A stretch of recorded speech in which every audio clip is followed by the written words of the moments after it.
Halo, selamat sore menjelang malam buat teman-teman sekalian, khususnya untuk jemaat di GKI Kute yang sudah bergabung di dalam pembinaan online. Dan kali ini untuk sesi yang pertama dengan tema Kristen kok sakit, gitu ya. Kita akan sama-sama coba untuk mendalami bagaimana pandangan kekristenan terhadap penyakit itu.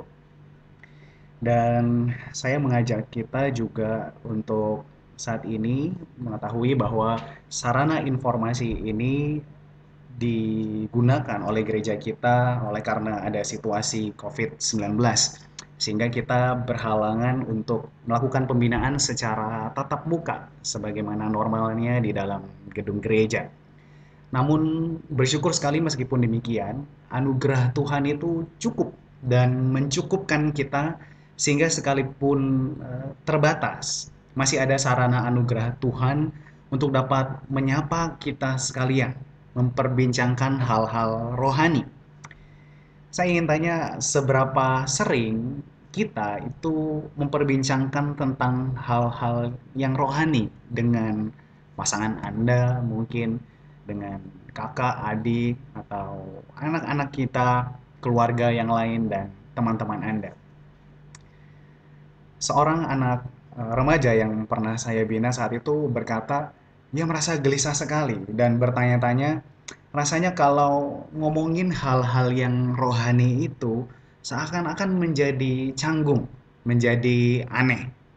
Padahal sudah seharusnya, ya menurut Dallas Willard, wajar sekali antara orang-orang percaya itu berbincang meskipun tidak selalu topik-topiknya itu berbau rohani seperti gereja, pelayanan, dan lain sebagainya, tetapi dapat berbincang dengan tema apapun namun secara rohani. Ya, kita yang dimaksud dengan rohani itu berarti melibatkan roh kita untuk bergumul bersama dengan Tuhan. Entah itu mungkin tentang pekerjaan, tentang sekolah, tentang hobi, perasaan cinta mungkin, perasaan marah, dan bahkan termasuk penyakit. Ya, kali ini kita akan bersama-sama berbincang-bincang tentang penyakit. Tetapi bukan seperti orang-orang dunia berbicara penyakit apa adanya gitu. Kita akan berbicara secara rohani. Dan tentu saja secara rohani atau di dalam judul pembinaan kali ini saya menggunakan kata pandangan kekristenan. Karena saya berasumsi bahwa Anda dan saya pun berdoa kita punya roh yang adalah roh seorang yang Kristen, yaitu memiliki pikiran Kristus, memiliki hati seperti Kristus, dan tentu saja mengikut Kristus dan menyerupai Kristus. Secara rohani berarti pikiran kita itu ada di dalam koridor anugerah di mana Tuhan itu bekerja melalui Roh Kudus sehingga kita mau tunduk dan taat, memandang berbagai macam area di dalam kehidupan kita, memahami sesuatu dan bahkan kemudian bertindak berdasarkan iman kita kepada Kristus. Oleh karena itu, untuk kita membahas tentang penyakit ini, Bapak Ibu dan rekan-rekan sekalian, di dalam pandangan kekristenan, saya hendak minggu ini membahasnya dari salah seorang tokoh yang bernama J.C. Ryle. J.C. Ryle ini adalah seorang uskup Injili Anglikan pertama di Inggris. Dia pada saat itu membuat sebuah tulisan pastoral yang berkaitan dengan penyakit. Meskipun buku ini tentu saja oleh karena kita lihat tahun kelahiran dan tahun kematiannya itu sudah lama sekali, tetapi di dalamnya ada banyak sekali insight rohani yang bisa menjadi mutiara rohani, yang bisa menjadi jejak-jejak iman yang layak untuk menjadi perenungan kita bersama. Oleh karena itu, saya sekali lagi menyapa untuk semua rekan-rekan yang saat ini sedang menyaksikan, selamat datang, dan kiranya kita bisa menikmati akan sesi yang berjalan kurang lebih maksimal itu 1 jam. Ya, tujuannya supaya kita tetap bisa fresh dan bisa menikmati interaksi dengan baik.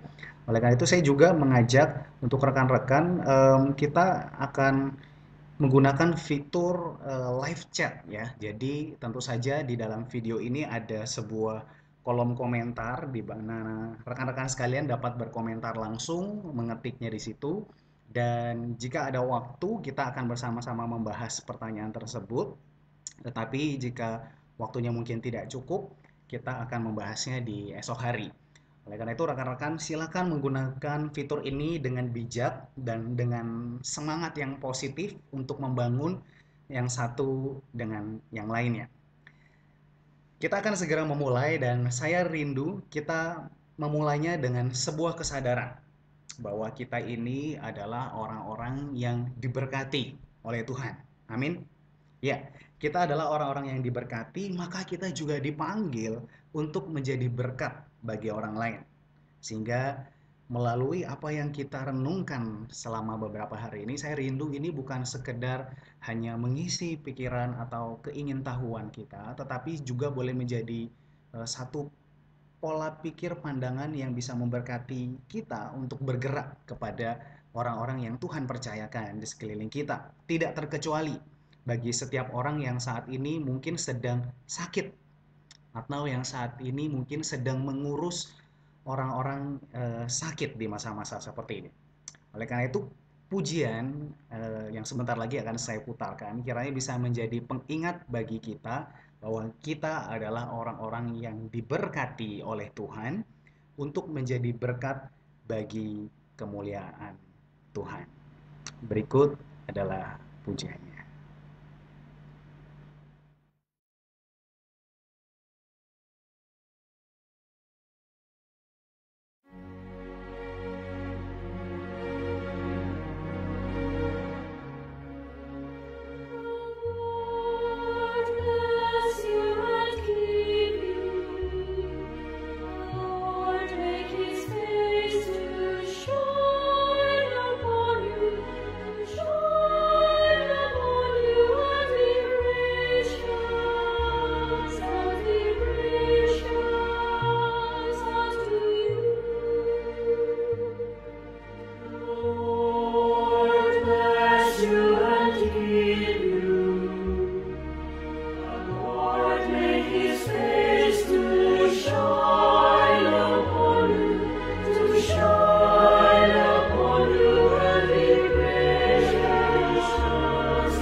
Rekan sekalian, saya mengajak kita untuk tundukkan kepala, kita akan bersama-sama terlebih dahulu berdoa. Mari kita berdoa. Tuhan, kami bersyukur untuk kesehatan yang saat ini Tuhan boleh anugerahkan kepada setiap kami. Kami tidak tahu kenapa Tuhan Engkau mengizinkan untuk memberikan kepada kami kesehatan ini. Tetapi kami percaya itu semua adalah karena kasih Tuhan. Sehingga Engkau boleh mengizinkan kami menikmati masa-masa di dalam kehidupan kami ini untuk hidup di dalam kesehatan. Seringkali kami take it for granted, kami seringkali menyia-nyiakannya. Sehingga kami tidak sungguh-sungguh bersyukur dan berterima kasih. Sedang di luar sana Tuhan saat ini, ada begitu banyak orang yang saat ini sedang menderita dalam sakit dan penyakit. Oleh karena itu Tuhan izinkan kami datang dengan sebuah ketulusan untuk mengucap syukur oleh karena kesehatan yang Tuhan boleh sediakan untuk setiap kami. Jika ada pun di tengah-tengah kami yang saat ini sedang mengalami penyakit, kami sedang sakit Tuhan. Kami belajar untuk percaya dan melihat dengan mata rohani kami. Kami belajar untuk bersyukur untuk kesempatan mengalami momen ini sebagai satu pembelajaran di mana kami semakin belajar beriman kepada Tuhan. Oleh karena itu Tuhan kami memohon Engkau memimpin kami dengan kuasa Allah Roh Kudus, baik kami yang sehat maupun kami yang sakit, supaya kami dapat mengerti isi hati Tuhan, supaya kami juga dapat melalui serangkaian sesi ini, kami bisa belajar untuk menangkap apa yang Tuhan mau kerjakan di dalam kehidupan kami ini. Apa yang bisa kami lakukan bahkan juga untuk orang lain yang ada di sekeliling kami. Sehingga segala hal yang kami perbuat setelah sesi ini berakhir, itu boleh memuliakan Tuhan. Baik di dalam pikiran kami yang diubahkan, maupun di dalam perbuatan kami yang semakin nyata, di mana tiap-tiap orang semakin merasakan akan kasih daripada Tuhan. Dan Tuhan, Engkau boleh semakin dipermuliakan di tengah-tengah orang-orang yang Tuhan percayakan di sekeliling kami. Terima kasih Tuhan, biarlah Engkau senantiasa dipermuliakan sepanjang sesi ini, berkati kami, mau yang berbicara, maupun di dalam interaksi, maupun di dalam kerinduan-kerinduan kami yang mungkin tidak dapat terkatakan, kira Tuhan boleh menyapa kami. Di dalam nama Tuhan Yesus Kristus kami berdoa. Amin.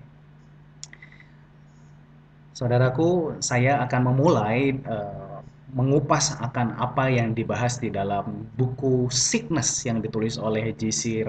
Ryle ini, di mana dia pada mulanya membahas sebuah kisah dari Yohanes pasal yang ke-11. Kisah ini juga sempat saya ceritakan di dalam kisah Paskah bagi teman-teman di sekolah minggu ya adik-adik kita. Tetapi ini merupakan kisah yang menarik dan sangat relevan di dalam kondisi seperti ini. Rel memulai sebuah kisah tentang sebuah keluarga di Betania, yaitu Maria, Marta, dan Lazarus. Nah, di dalam Injil Yohanes ke-11 ini kita ketahui pada akhirnya Lazarus itu sakit keras dan bahkan hendak mati oleh karena penyakit yang saat itu diderita. Dan di dalam kondisi yang mendesak saat itu, hal yang paling wajar biasanya orang lakukan gitu ya di dalam kondisi yang terdesak, itu adalah mencari pertolongan kepada tempat atau kepada pribadi yang paling ampuh, yang dia percaya ini nih jawaban untuk persoalanku. Dan melalui hal ini di dalam Injil Yohanes pasal yang ke-11 kita melihat bahwa kedua wanita, Maria dan Marta, kemudian di dalam kondisi terdesak mereka bertindak berdasarkan iman. Ya, ini luar biasa. Berdasarkan iman, kemudian mereka berjumpa kepada Tuhan Yesus dan mereka percaya Tuhan Yesus ini sanggup untuk melakukan sesuatu. Terutama bagi kondisi saudaranya Lazarus yang saat itu hendak meninggal dunia. Ini seharusnya menjadi refleksi bagi kita atas segala kondisi gelisah yang kita alami. Jangan lupa untuk pertama-tama datang kepada Tuhan Yesus. Tentu saja ini tidak secara natural kita lakukan oleh karena di dalam kedagingan kita punya pola-pola yang terbiasa untuk melakukan hal-hal duniawi yang kita percaya ampuh untuk mengatasi persoalan-persoalan kehidupan kita. Termasuk pola-pola di dalam bagasi kehidupan kita di masa lalu yang kita selama ini jadikan jalan keluar di dalam persoalan-persoalan kita. Tetapi saya mengajak kita, pikirkan ini nih untuk kita mulai datang terutama terlebih dahulu kepada Tuhan Yesus. Kita perlu latihan rekan-rekan sekalian ya. Nah, melalui kisah ini, Rahel kemudian menyoroti sebuah perkataan sederhana yang menjadi demonstrasi iman dari Maria dan Marta, yaitu Tuhan, Dia yang Engkau kasihi sakit. Ya, mereka tidak berkata, Tuhan, Dia yang mengasihimu, Dia yang percaya kepadamu, Dia yang selalu melayanimu setiap minggu, Dia yang selalu hadir untuk orang-orang yang kesulitan. Tidak. Pada saat itu Maria dan Marta berkata, Tuhan, Dia yang Engkau kasihi. Saudaraku, Maria dan Marta adalah seorang yang diajar oleh Tuhan. Mereka mengikut Tuhan, mereka mendengar bagaimana perjalanan kehidupan beriman bersama dengan Tuhan Yesus itu dilengkapi dengan pengajaran-pengajaran Tuhan Yesus. Dan mereka belajar bahwa fondasi dasar akan pengharapan yang sejati itu sama sekali bukan berdasarkan kasih kita kepada Kristus. Bukan berdasarkan kasih Maria dan Marta kepada Tuhan Yesus, tetapi berdasarkan kasih Kristus kepada Maria dan Marta. Jadi pengharapan yang sejati itu berdasarkan kasih Kristus kepada Anda dan saya. Ya. Kemudian Rahel mencatat bahwa di dalam kehidupan kita sehari-hari itu seringkali kita compare. Ya, kalau kita mengcompare kehidupan kita sehari-hari dengan mengandalkan cinta kita semata-mata kepada Kristus, maka apa yang kita jumpai? Seringkali yang kita jumpai justru adalah kekecewaan. Kita gampang down, kita gampang kehilangan gairah, terutama di waktu-waktu kita jatuh di dalam dosa. Tetapi jika kita melihat berdasarkan kasih Kristus kepada Anda dan saya, maka semuanya berubah di mana kita melihat aspek-aspek kehidupan kita. Itu ada penuh akan anugerah Tuhan. Maka di dalamnya kita mengalami damai sejahtera. Kita bersyukur karena segala yang terjadi itu bukan karena kasih kita kepada Tuhan yang seringkali gagal, tetapi justru karena kasih Tuhan yang tidak henti-hentinya tercurah bagi kita sekalian. Lalu pada bagian terakhir dari kisah Lazarus ini, Rahel kemudian mencatat ya hal yang disoroti oleh Rahel dalam kisah tentang Lazarus ya adalah Lazarus itu sendiri. Lazarus adalah seorang yang baik. Tidak ada catatan di mana dikatakan Lazarus itu seorang penipu, Lazarus adalah seorang yang kemudian menjual gurunya, atau kemudian dia yang cinta uang. Tidak ada.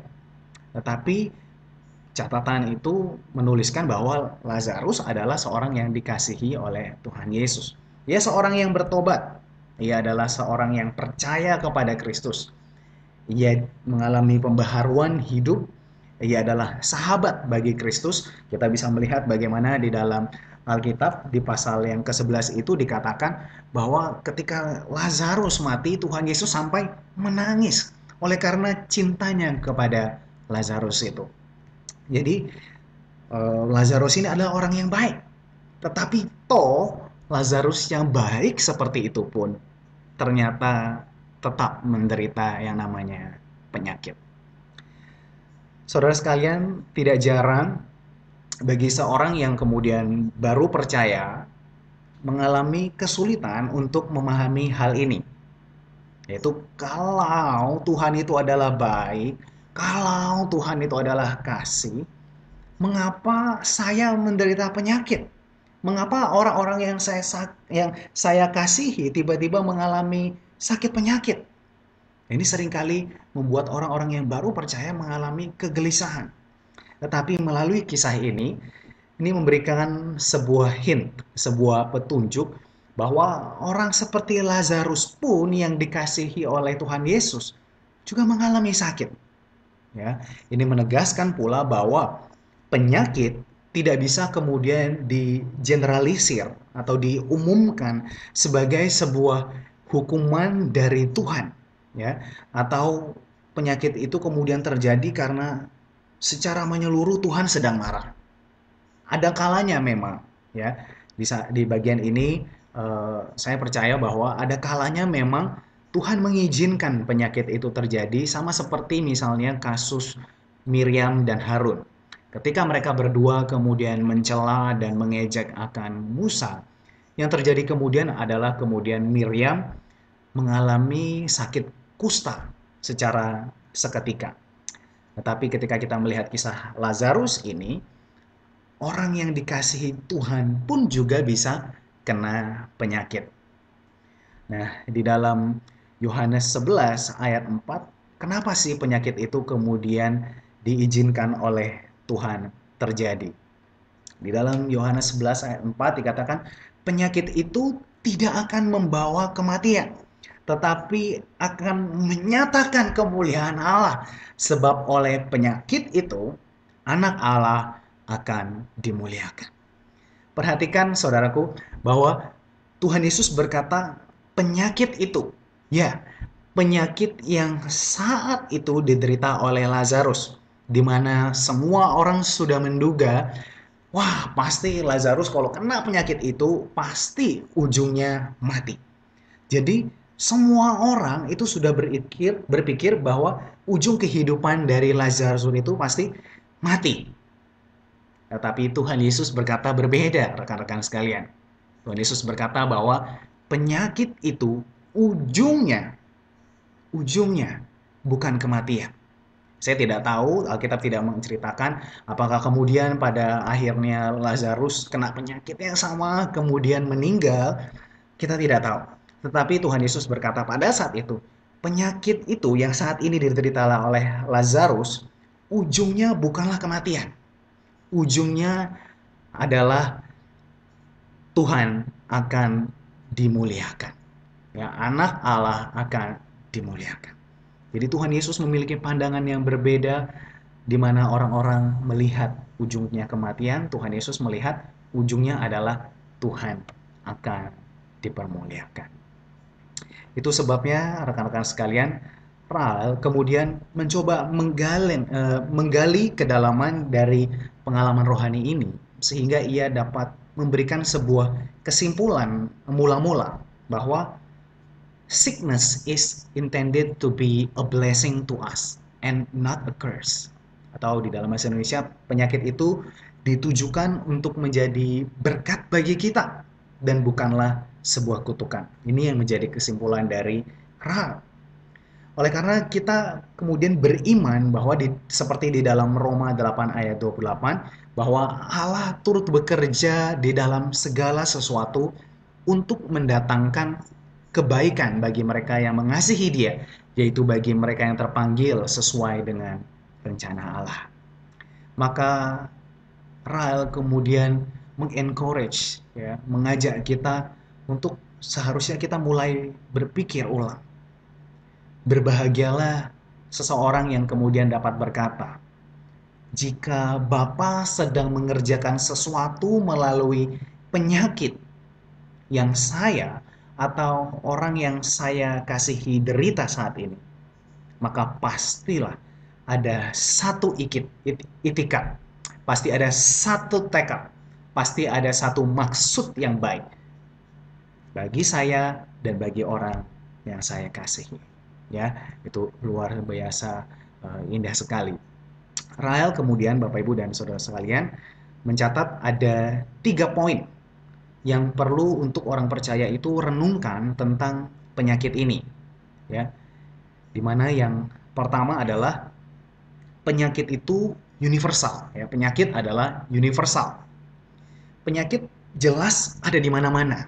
Ya, di benua manapun, di negara yang beriklim panas maupun di negara yang beriklim dingin, di negara yang maju sekalipun, bahkan di negara yang tertinggal, baik itu wanita, pria, anak-anak kecil, semuanya dapat terkena penyakit dan pada akhirnya akan meninggal dunia.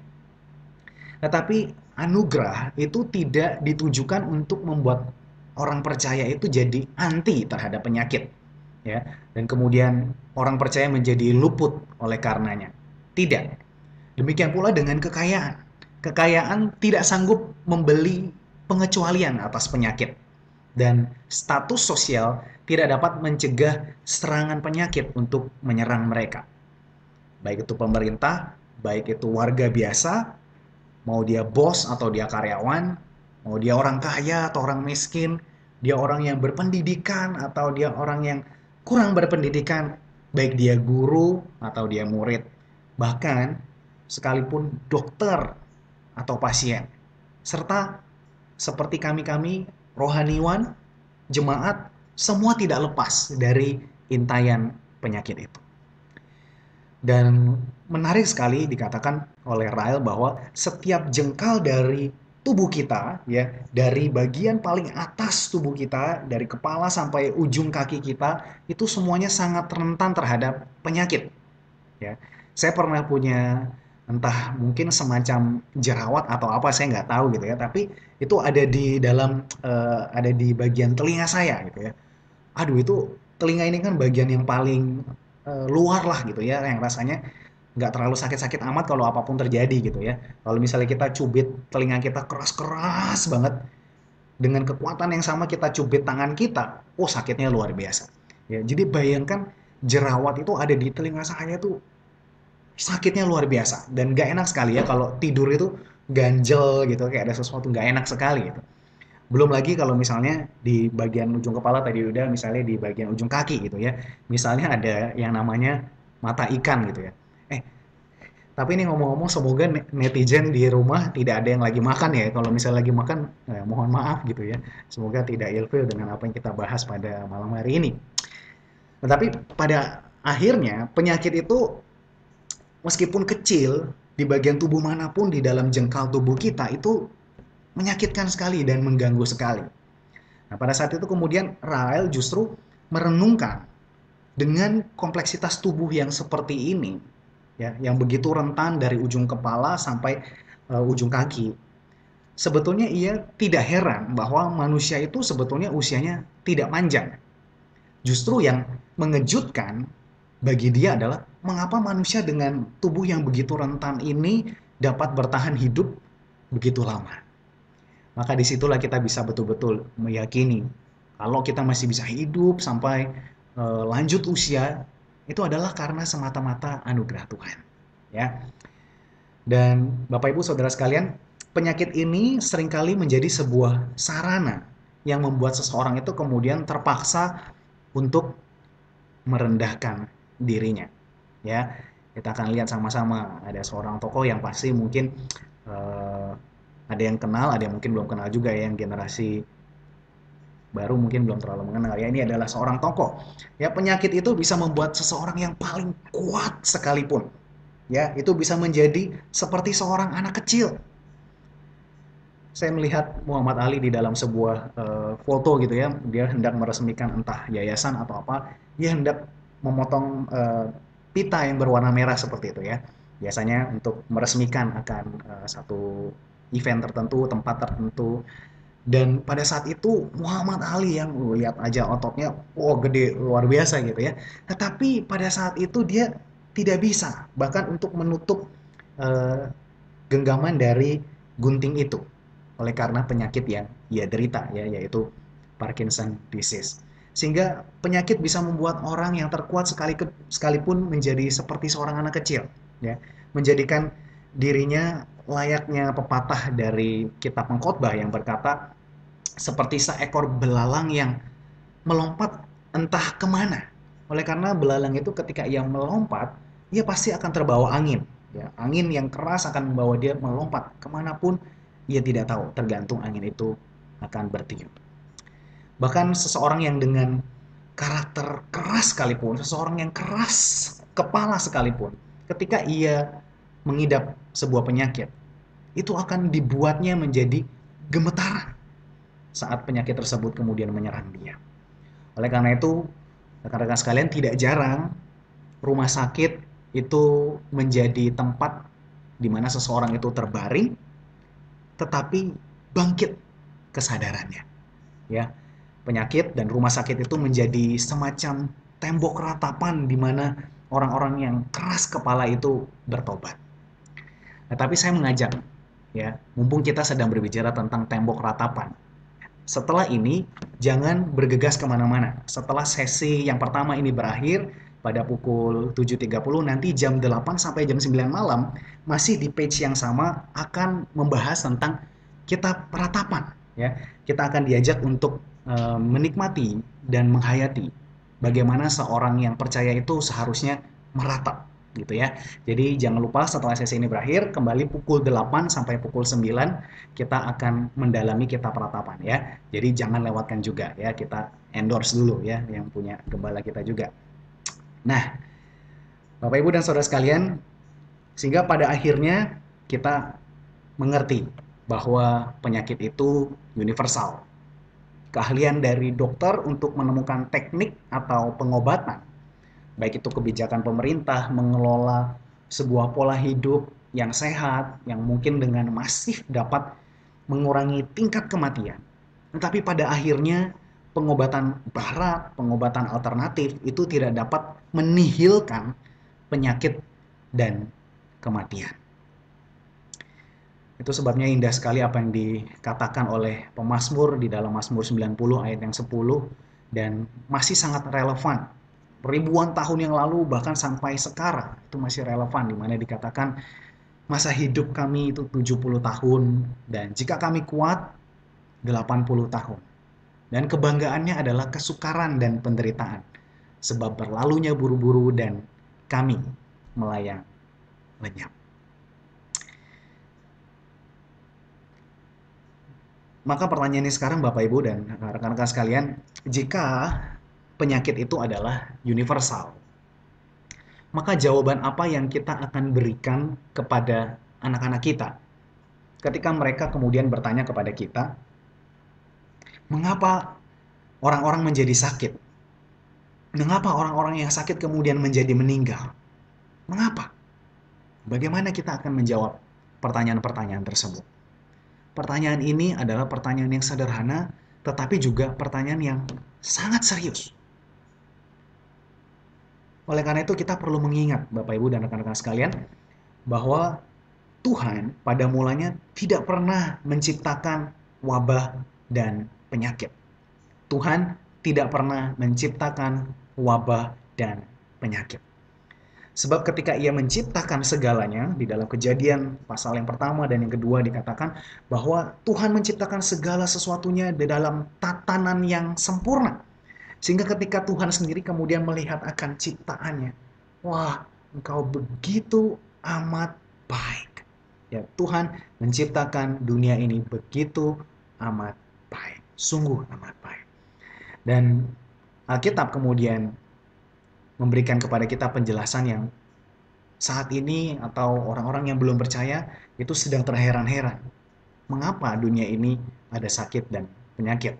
Ada begitu banyak perdebatan tentu saja. Tetapi di dalam Alkitab ini memberikan sebuah penjelasan yang sangat memuaskan kita. Oleh karena di dalam iman kita bisa percaya bahwa pada saat itu sesuatu telah masuk ke dalam dunia. Sesuatu yang telah menurunkan manusia dari posisi originalnya, menurunkan manusia dari posisi semula di mana ketika ia diciptakan begitu indah. Oleh karena ia diciptakan segambar dan serupa dengan Tuhan. Sesuatu kemudian telah masuk ke dalam dunia, tidak hanya menurunkan manusia dari posisi originalnya, tetapi juga kemudian melucuti privilege manusia atau hak-hak yang mula-mula ia terima di dalam penciptaan atau di dalam Taman Eden di mana mereka tinggal pada saat itu. Sesuatu telah masuk dan kemudian merusak gambar dan rupa Allah. Dan sesuatu itu tidak lain dan tidak bukan adalah dosa.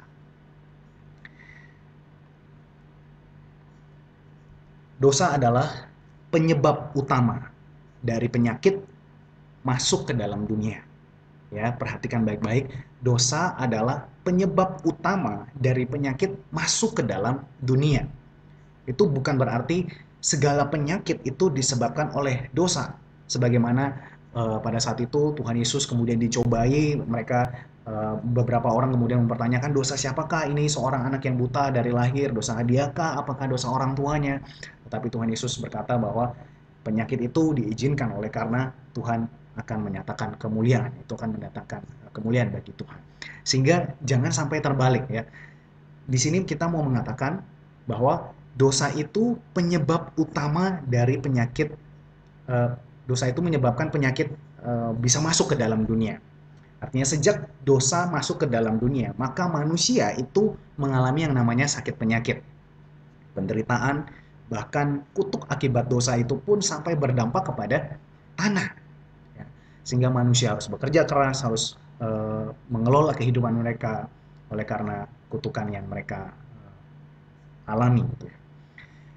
Itu semua adalah bagian dari kutuk yang datang ke dunia ketika Adam dan Hawa itu kemudian jatuh di dalam dosa. Sehingga melalui sesi yang pertama ini, saya akan menjelaskan cukup singkat di bagian yang pertama ini,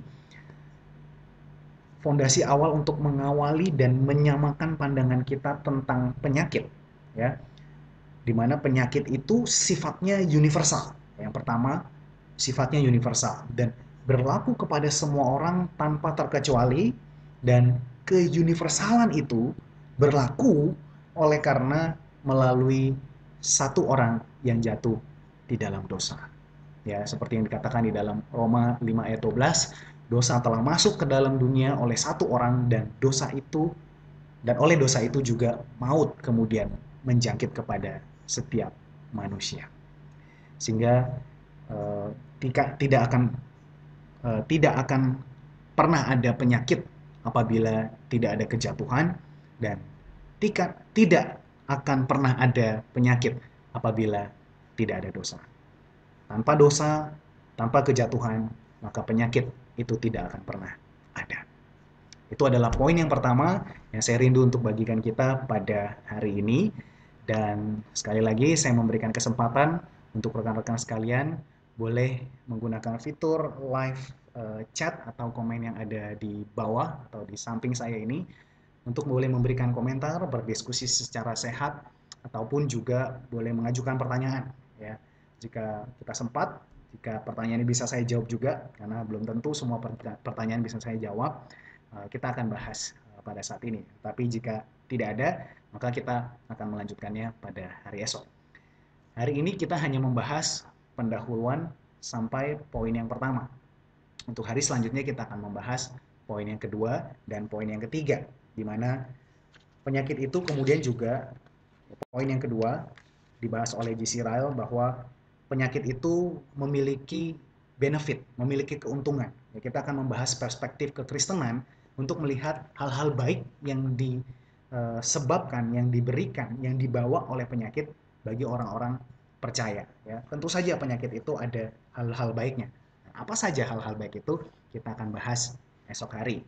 Lalu juga poin yang ketiga adalah kita akan membahas tentang tanggung jawab kita sebagai orang-orang yang mungkin saat ini diizinkan untuk mengalami sakit penyakit, atau juga tanggung jawab kita di tengah-tengah orang-orang yang saat ini sedang mengalami sakit penyakit. Apa saja yang menjadi tanggung jawab kita untuk kita bisa menjadi berkat bagi mereka yang sedang sakit.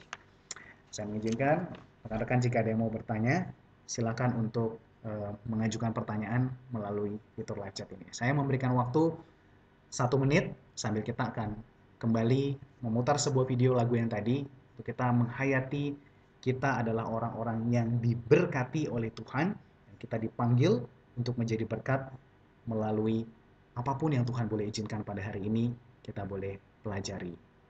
Mari kita akan menyimak.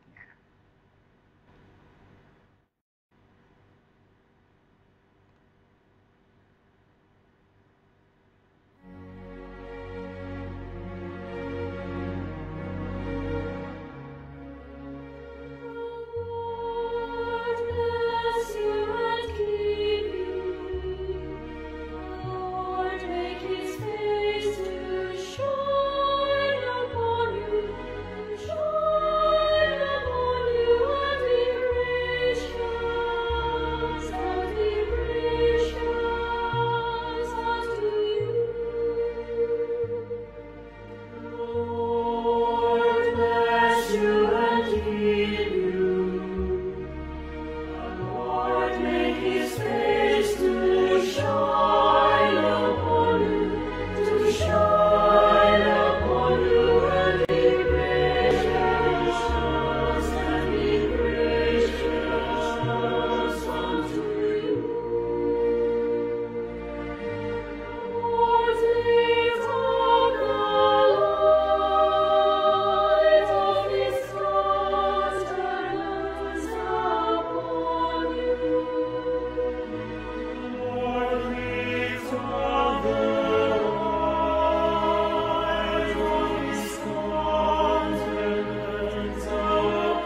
Baik, kembali lagi dengan saya.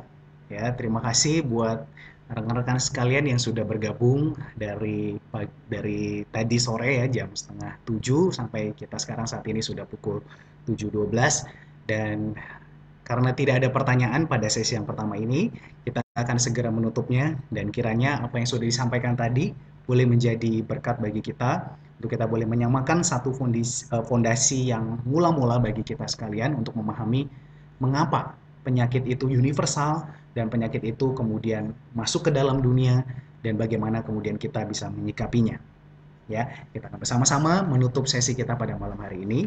Kita akan tundukkan kepala, kita akan satu di dalam doa. Tuhan, kami sadar bahwa apa yang kami alami sesungguhnya bukanlah eh, terjadi secara acak, tetapi ada hal-hal yang Tuhan izinkan sehingga kami harus melalui berbagai macam persoalan, kami mengalami berbagai macam sakit penyakit dan mungkin di dalam diri kami sendiri maupun terhadap orang-orang yang kami kasihi. Tetapi kami percaya semua hal itu Engkau izinkan oleh karena ada momen yang penting untuk Tuhan mau nyatakan di dalam kehidupan kami, sehingga kami semakin mengenal siapa Engkau, dan kami semakin belajar untuk percaya akan kasih-Mu yang jauh lebih besar daripada sakit penyakit yang saat ini kami miliki. Oleh karena itu Tuhan kami bersyukur, sebab satu upah dosa, yaitu maut yang kekal itu, telah Engkau tuntaskan karena kasih-Mu kepada kami. Itu sebabnya sekalipun kami saat ini ada di dalam dunia ini, kami mengalami sakit penyakit dan kematian.